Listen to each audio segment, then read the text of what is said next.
En manchette, aujourd'hui, le député Yves Perron rend hommage à la policière Brault, décédée lors d'une intervention à Louisville.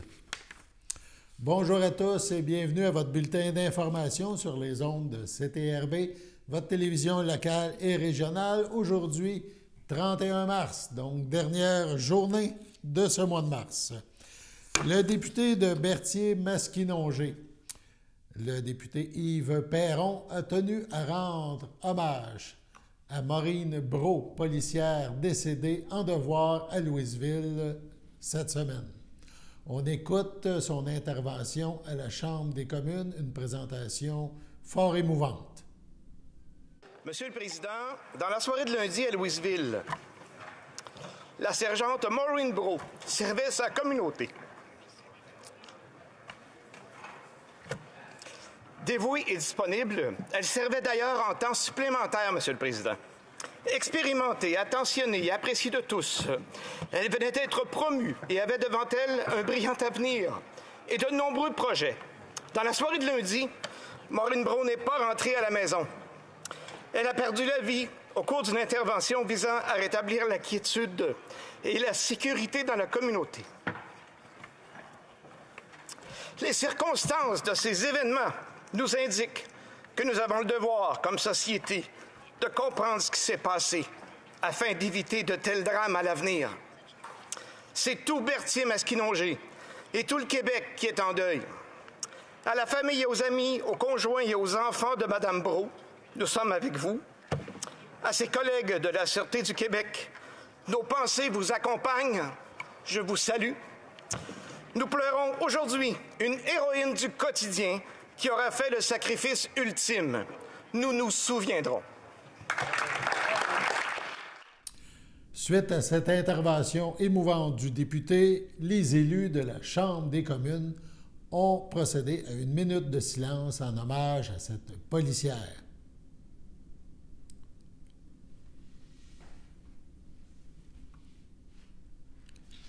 La ministre responsable de l'Habitation, France-Hélène Duranceau, et la ministre du Tourisme et ministre responsable de la région de la Naudière, Caroline Proulx, se sont dites fiers d'annoncer un investissement global de la Société d'habitation du Québec de l'ordre de plus de 9,6 millions de dollars pour la rénovation de 4 HLM situés dans la région de la Naudière, 4 HLM appartenant à la Société d'habitation du Québec. Les travaux suivants sont financés et le montant le plus important ira à un HLM de Berthierville. En effet, une somme de 2 136 139 $ est prévue pour la réfection d'espaces communs et de logements, l'ajout d'échangeurs d'air et de travaux connexes au HLM de Berthierville situé au 1030 rue Aucoin. Donc, plus de 2 millions seront consacrés pour ce HLM. Une autre somme de 1,8 million ira au HLM situé au 140 rue des Écoles à Saint-Gabriel de Brandon. On parle de réfection de l'enveloppe du bâtiment, de rénovation de logement. Également, une somme de 5 100 000 $ sera consacrée à un gros HLM là, important en quantité de logements, situé à Joliette, au 269 rue Flamand-Nord. Encore là, on parle de réfection de l'enveloppe de la bâtisse et de travaux connexes. Finalement, 570 000 $ seront consacrés à un HLM situé au 5 rue Robitaille à Saint-Thomas. Donc, cette somme aidera à remplacer la fenestration. On effectuera des corrections au niveau des infiltrations touchant certains balcons. On cite la ministre responsable de l'Habitation, France-Hélène Duranceau. Le parc immobilier de HLM est un actif important de notre patrimoine collectif en matière d'habitation. Il permet à des milliers de Québécoises et de Québécois de se loger convenablement à la hauteur de leurs moyens. Ces infrastructures représentent un acquis de taille et nous avons le devoir de bien les protéger par un entretien adéquat. Je suis fier d'annoncer ces investissements majeurs qui permettront une réfection appréciable de ces 4 ensembles immobiliers. Celles et ceux qui y résident verront leur qualité de vie améliorée et profiteront d'un environnement encore plus accueillant et épanouissant. La ministre Proulx et députée de Berthier, responsable de la région de Lanaudière, ajoute « Je suis heureuse de voir que notre gouvernement travaille sur plusieurs fronts en matière d'habitation, en accélérant l'offre de logements par des interventions ciblées, mais aussi en prenant soin des HLM, dont certains, plus vétustes, requièrent des améliorations. C'est de cette façon que nous trouverons le bon équilibre pour favoriser la qualité de vie de la population de la région de Lanaudière. » L'annonce d'aujourd'hui vient donc concrétiser notre volonté de préserver notre parc locatif, notamment dans Berthier, et de le rendre encore plus attrayant pour ses résidents, donc a mentionné Caroline Proulx. On poursuit maintenant avec une information touchant une entreprise de chez nous.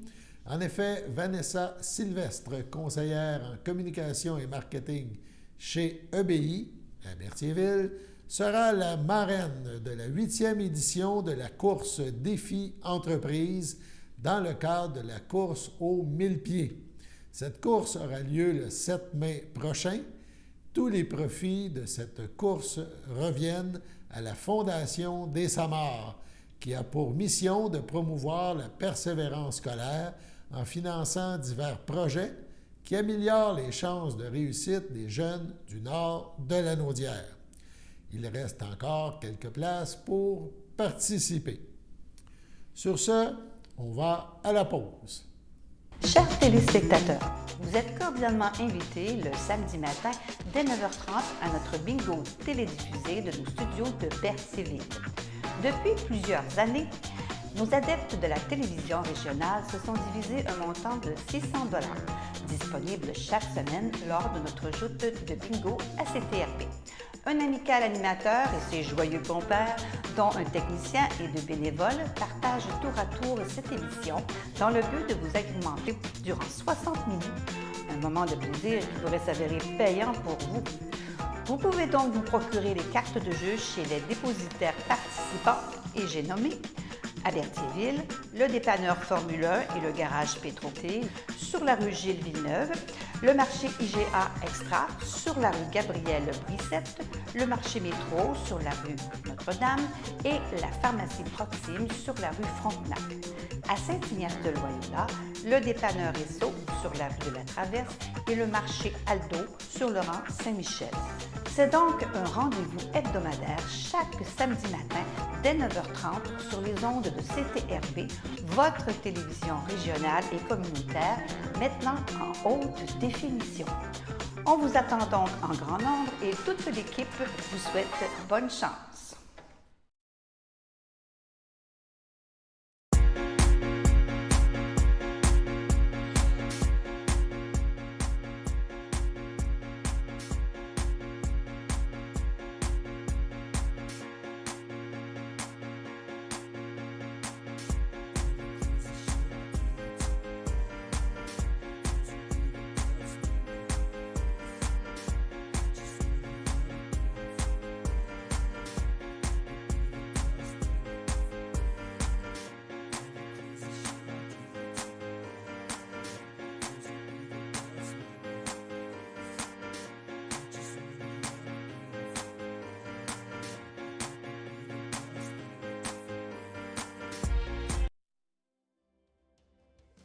Si vous voulez participer aux activités offertes au groupe d'entraide en santé mentale Berthier-Lavaltrie L'Envol, plusieurs options de transport gratuit vous sont offertes. Le covoiturage, le transport avec un bénévole du CABA ou le transport adapté. Le territoire desservi, Berthier, Saint-Cuthbert, Saint-Norbert, Sainte-Élisabeth, Les Îles, Sainte-Geneviève, Lavaltrie, Lanoraie et Saint-Barthélemy. Contactez-nous pour plus d'informations.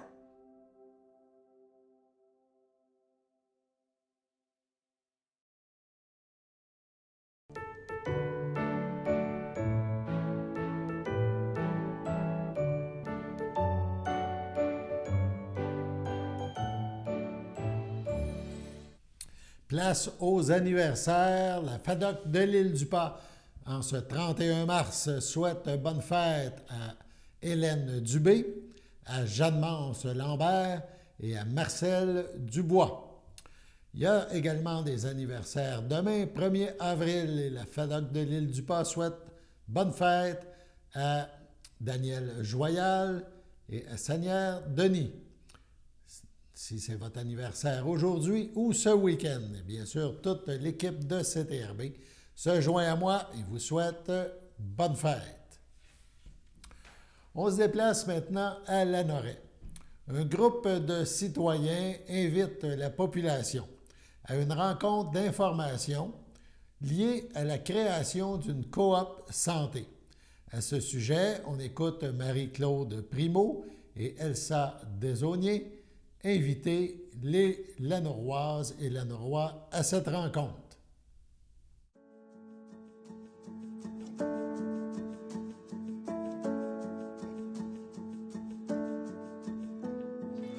Bonjour, mon nom est Marie-Claude Primo. Je suis accompagnée aujourd'hui d'Elsa Desaulniers. Nous faisons toutes les deux partie du comité provisoire pour la fondation d'une coopérative santé à Lanoraie. Aujourd'hui, on se trouve sur le site de l'ancienne clinique médicale de Lanoraie où plusieurs docteurs ont pratiqué, notamment le docteur Bourgeois. Nous avons commencé notre démarche et avons rencontré la direction du CIS de la Naudière. Ils nous ont clairement fait savoir que pour qu'un médecin choisisse de venir pratiquer à Lanoraie, nous devons avoir un lieu de travail moderne et fonctionnel. Donc, notre objectif, c'est de former une coopérative de santé qui sera formée de plusieurs professionnels pour créer un milieu intéressant pour qu'un médecin veuille venir pratiquer ici. Nous avons besoin de l'appui des citoyens pour montrer à nos partenaires que notre projet est sérieux. On compte donc sur vous pour nous appuyer en remplissant la déclaration d'intention disponible sur Facebook ou dans nos commerces locaux et à la bibliothèque. En participant à ce projet, vous permettrez à vos familles, à vos enfants dans le futur de bénéficier de soins de santé ici même à Lanoraie. On vous invite à notre assemblée publique d'information qui se tiendra au pavillon Jean Bourdon le 2 avril de 9h à 11h. J'aimerais terminer en remerciant Mario Poirier pour la réalisation de cette vidéo.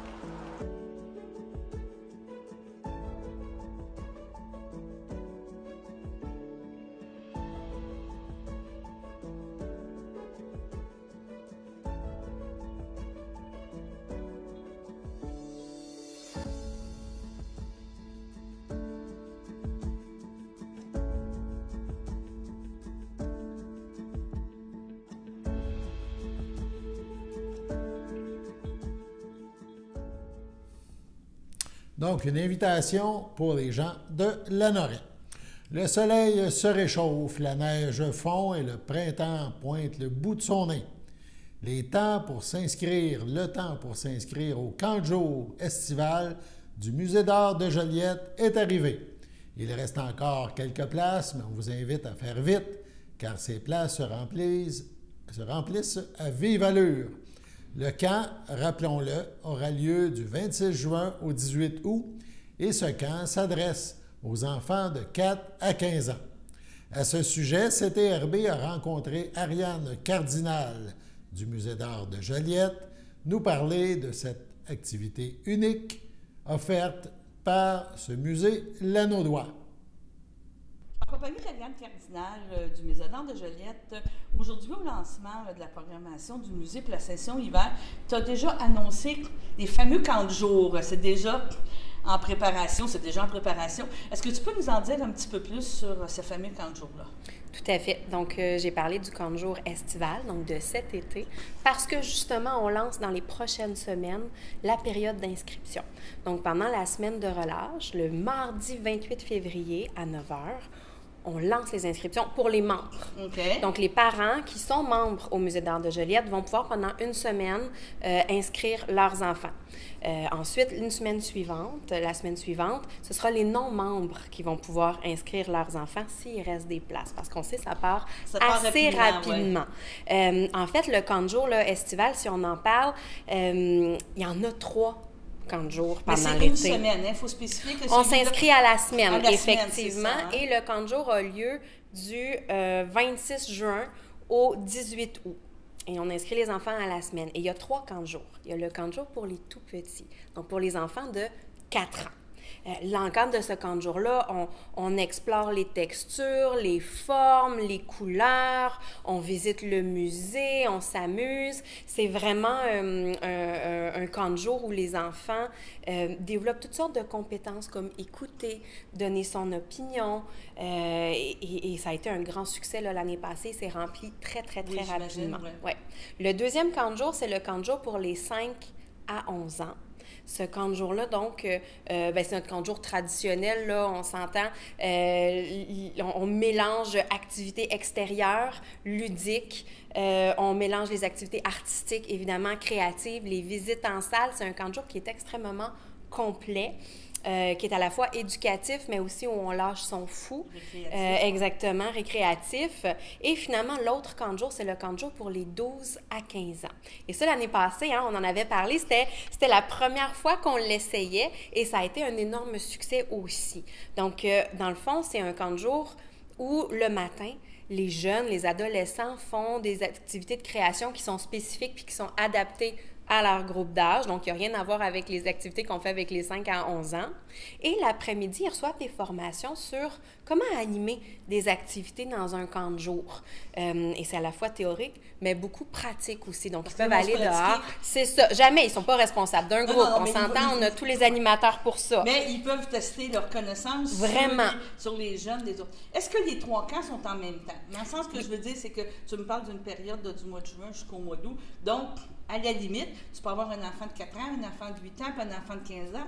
Et les 3 frères et sœurs viennent au camp en même temps. C'est ça. Donc, c'est une grosse organisation. C'est beaucoup de travail.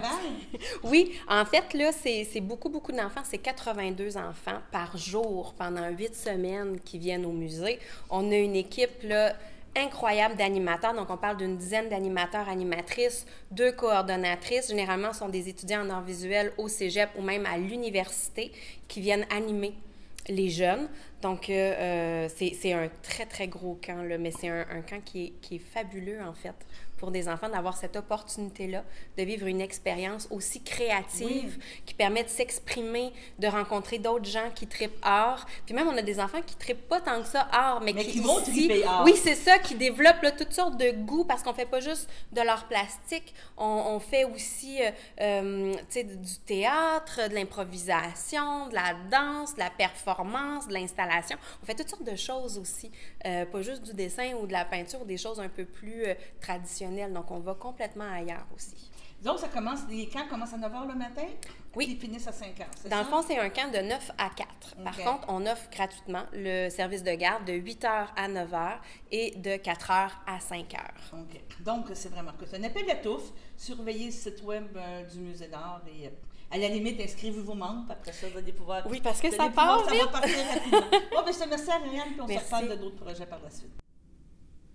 Revenu Québec se veut un allié indispensable des citoyennes et des citoyens dans l'accomplissement de leurs obligations fiscales. Il est le mieux placé pour répondre à leurs questions sur les impôts, et ce, peu importe leur profil et leur situation. Dans le but d'accompagner notamment les personnes aînées et de les aider à s'acquitter de leurs responsabilités fiscales, Revenu Québec a mis en ligne le microsite justepourtous.ca.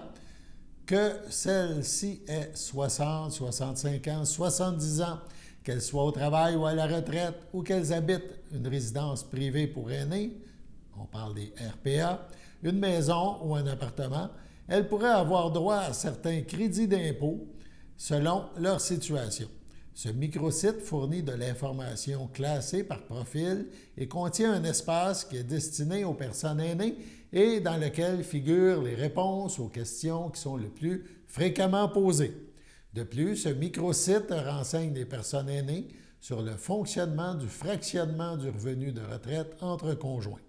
Il contient aussi des explications sur les conditions d'admissibilité au crédit d'impôt pour le maintien à domicile des aînés, au crédit d'impôt pour la prolongation de carrière et au montant accordé en raison de l'âge, au crédit d'impôt pour les activités des aînés et à bien d'autres avantages fiscaux. Sur le microsite, une personne aînée admissible au crédit d'impôt pour le maintien à domicile des aînés peut également obtenir de l'information sur les façons de demander celui-ci par versement anticipé. Elle peut aussi en profiter pour s'inscrire au dépôt direct afin de recevoir ses versements mensuels. Il est à noter que le taux de ce crédit augmentera de 1 % par année jusqu'en 2026. Ainsi, en 2022, cette aide fiscale est égale à 36 % des dépenses admissibles qui ont été payées dans l'année. Par ailleurs, parmi les changements pour l'année d'imposition 2022, notons qu'une bonification a été annoncée en décembre dernier pour le crédit d'impôt pour le soutien aux aînés. En effet, le montant maximal de celui-ci est passé de 400 à 2 000 $. Ainsi, chaque personne de 70 ans ou plus qui répond aux conditions d'admissibilité pourrait bénéficier d'un crédit d'impôt remboursable pouvant aller jusqu'à 2 000 $. Le montant de crédit est déterminé en fonction du revenu familial au moment du traitement de la déclaration de revenus. Rappelons que cette année, la date limite pour produire sa déclaration de revenus est le 1er mai 2023. Sur ce, on passe à la pause. Service de déclaration d'impôt du Centre d'action bénévole d'Autrey. Si vous avez plus de 65 ans, avec un revenu modeste et que vous demeurez sur le territoire desservi par le CABA, nous pouvons vous aider. Dès la fin janvier, téléphonez au 450-836-7122 afin de vous inscrire. Produire vos déclarations de revenus à temps vous assure de bénéficier des crédits auxquels vous pourriez avoir droit. Supplément de revenus garanti, remboursement de la TPS, Régie des rentes du Québec, crédit de solidarité. Également, si vous avez plus de 70 ans, vous pourriez avoir droit au crédit en maintien à domicile et le soutien aux aînés. Produire ces déclarations, c'est important et payant.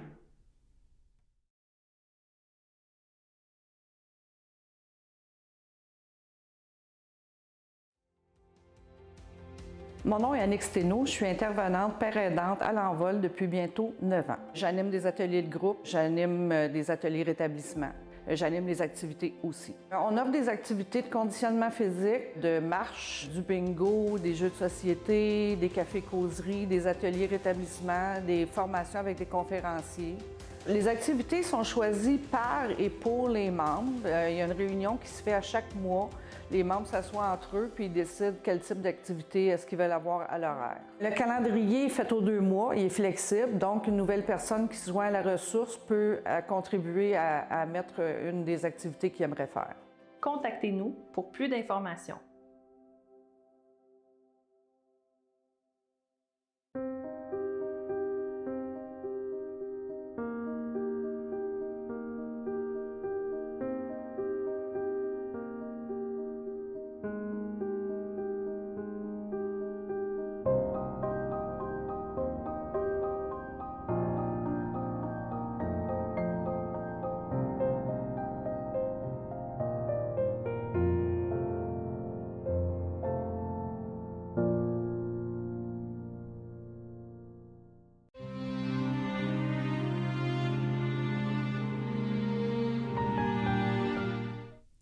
Au CHSLD, Émile McDuff, le 13 mars, à 95 ans, est décédé.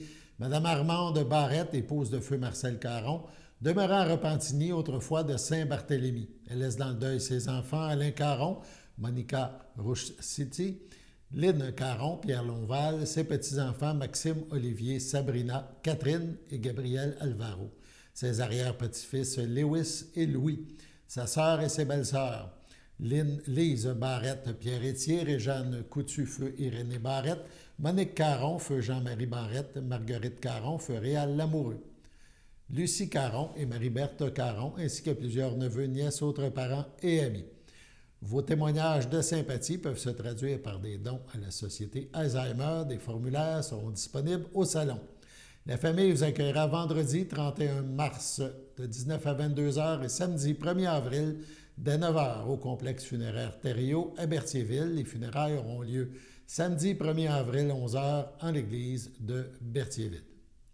À la résidence Le Champêtre de Saint-Ambroise, le 3 mars à 78 ans est décédé M. Jean-Pierre Dufresne, fils de feu Jules Dufresne et Madeleine Bérard, demeurant Berthierville, autrefois de Saint-Barthélemy. Il laisse dans le deuil ses enfants Steve Dufresne, Anne Bellumeur, Nadia Dufresne. Ses petits-enfants, Anthony Dufresne, Jacob Dauphin, ses frères et ses belles-sœurs, Fernand Dufresne, Jocelyne Baudry, Gaston Dufresne, Madeleine Ladouceur, Bernard Dufresne, Manon Savignac, Richard Dufresne, Ginette Bélanger, Normand Dufresne, Jacqueline Simard, Denise Poirier, feu Raymond Dufresne, ainsi que plusieurs neveux, nièces, autres parents et amis. La famille vous accueillera samedi 1er avril de 12h30 à l'église de Saint-Barthélemy. Les funérailles suivront à 14h. M. Dufresne sera inhumé au cimetière de Saint-Barthélemy à une date ultérieure. Au centre d'hébergement Champlain du Château à Berthierville, le 21 février à 90 ans, est décédée Mme Lucienne Masse, épouse de feu André Mailly, fille de feu Aurore Desrosiers, de feu René Masse, native de Berthierville. Elle a demeuré à Loretteville une 50aine d'années. Elle laisse dans le deuil ses filles, Martine et Suzanne, Gilles Bérard, ses petits-enfants, Camille et Jeanne Poirier, Rose Marie et Guillaume Bédard, sa sœur Carmen, Gabriel Ducharme, sa belle-sœur Irène Daigle, feu Marcel Massé, ses beaux-frères et ses belles-sœurs. La famille désire souligner sa reconnaissance au personnel du centre d'hébergement Champlain du Château à Berthierville pour les bons soins prodigués à Madame. Vos témoignages de sympathie peuvent se traduire par un don à la Fondation québécoise de l'Alzheimer. La famille vous accueillera samedi 1er avril dès 11h au complexe funéraire Efterio, 741 Notre-Dame à Berthierville. Suivront les funérailles à 14h en l'église Sainte-Geneviève de Berthier. Sur ce, on passe à la météo.